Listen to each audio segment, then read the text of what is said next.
For some time now, I have been asking myself a rather difficult question. In a world that is changing faster and in ways that are so extreme that I never could have imagined, it is difficult for me to know exactly where I can anchor my soul. So I've asked the question, what do I know? I made a list. I know that God lives. I know that He is not an angry God, but rather He is a God of love and a God of mercy. He is also a God of absolutes, clearly separating good and evil, right and wrong. I know that my work must be His work. I know that I must spend my life doing, saying, and acting as He would do and say and act. I know that my wife loves me far more than I deserve. I treasure that love above all, and I recognize it to be a miracle. I know that I love my children, my fine son, my 4 beautiful daughters. I love their spouses. I know that my 13 grandchildren and my 1 great-granddaughter are treasures of indescribable value. I know that it is my responsibility and my privilege to know them, to love them, and to teach them. I pray for them every day.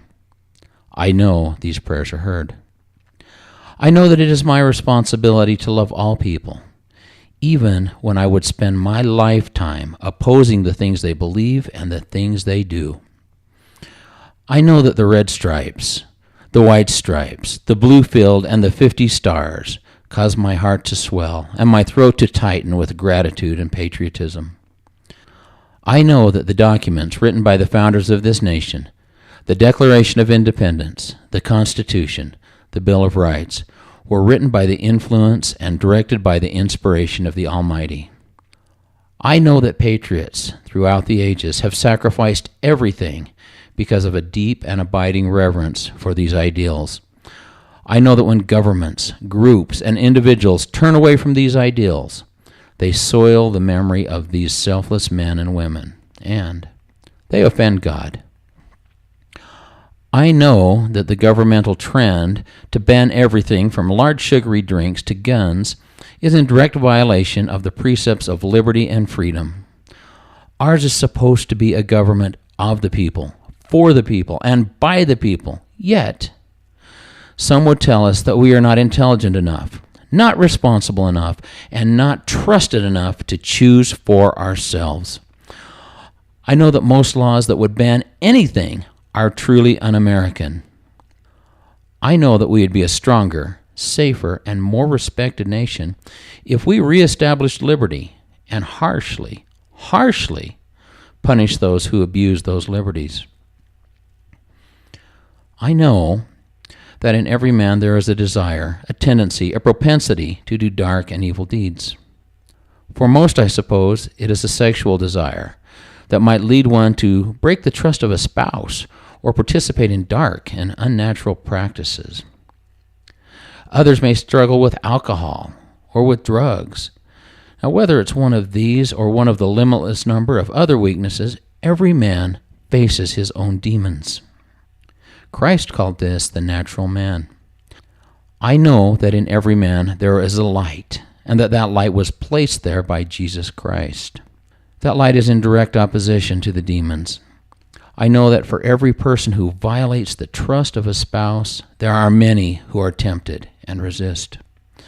I know that for every thief, there are many thieves who never steal. I know that for every person who is openly homosexual, there are gays and lesbians who never have and never will participate in a homosexual act. I know that for every slobbering drunk, there are hundreds who practice responsible self-control. I know that for every adult who harms a child, there are many who are tempted to be a pedophile or an abuser of some sort, yet they choose to do no harm.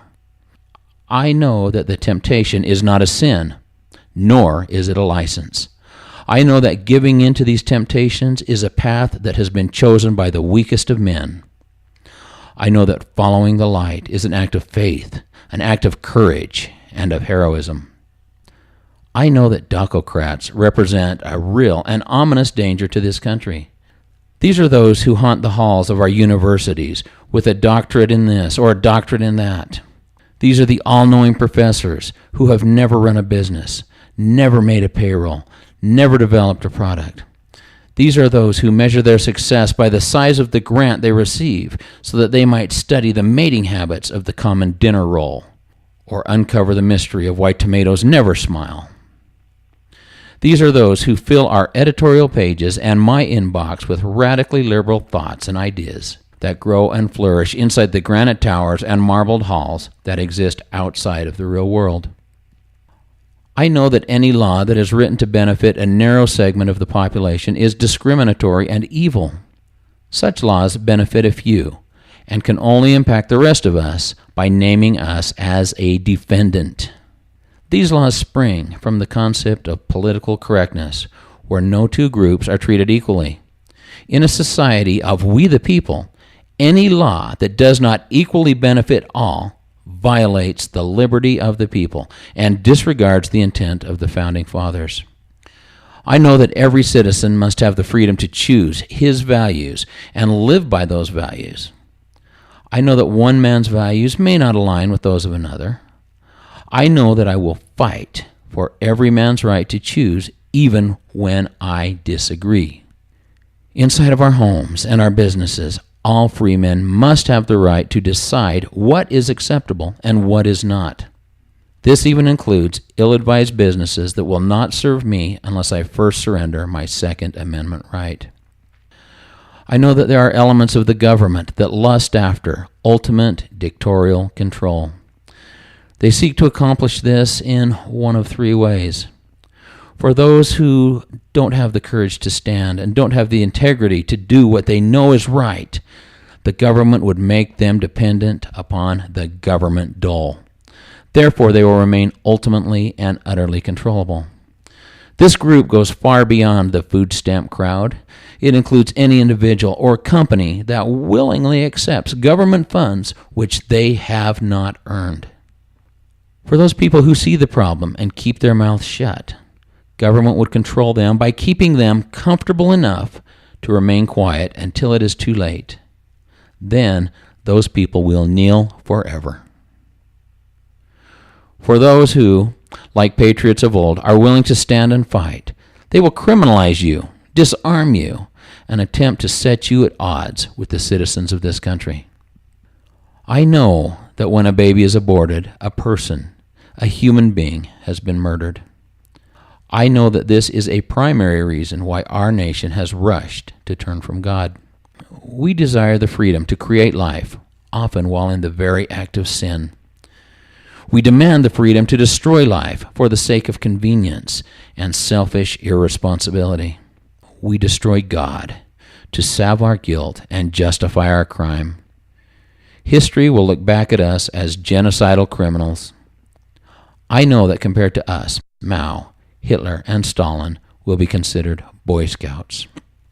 Well, I have come full circle. I return to God. I know that when we remove God from our daily lives, individuals, families, and the nation will suffer. I know that when we remove any reference of God from our national monuments, we dishonor the memory of the men who first uttered those words, and we inhibit truths that were once self-evident. I know that when we remove God from our homes, we will see an increase of single-parent families, angry and disconnected children, and violence, as recent events have demonstrated. I know that when we remove God from institutions that He established, we will see churches, marriages, freedom, and personal liberty degraded and redefined according to the voice of the natural man, while ignoring the voice of God. These are the things I know, and I know that I know.